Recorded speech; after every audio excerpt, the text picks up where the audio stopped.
In this video, you'll learn how to configure hairpinning on a FortiGate. This workaround provides users with a continuous method of access, whether they are on the inside or the outside of the firewall, and maintains the existing security on the network. Hairpinning allows a machine to access another machine on the same LAN through an external network.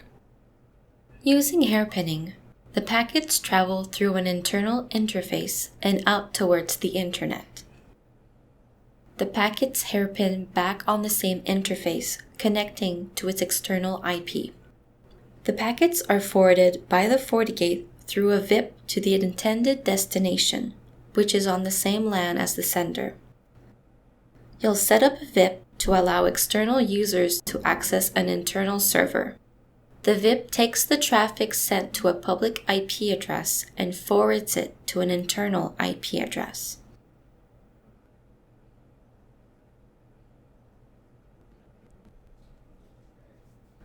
Before creating a policy for the hairpinning, ensure that there is a policy managing traffic from external to internal through the VIP. First, go to Policy and Objects and Virtual IPs to create a VIP. Select Create New and enter a name for the VIP.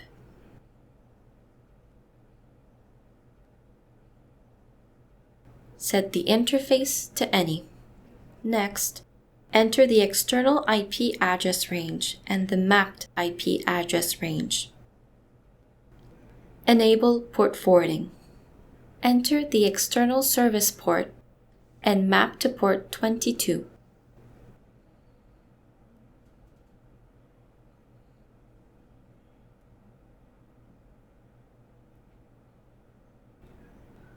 Go to Policy and Objects, IPv4 Policy to create a security policy for hairpinning. Select Create New and enter a name for the policy. When creating a policy for hairpinning, it's important to use the internal interface as the incoming interface, even though the traffic will be hitting the external interface of the VIP. Set the incoming interface and the outgoing interface to LAN, the source, destination address, and the service to all. Next, disable NAT and save the policy. Now go to the dashboard and locate the CLI console. Enter the following commands: config firewall policy, edit to, set match VIP enable, end.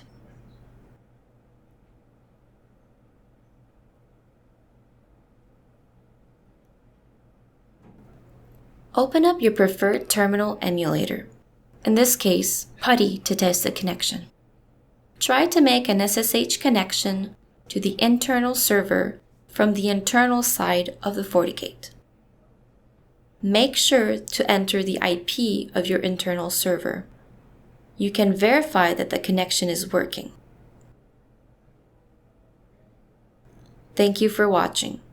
For more videos like this one, subscribe to our YouTube channel, or you can read the text version of this recipe at cookbook.fortinet.com.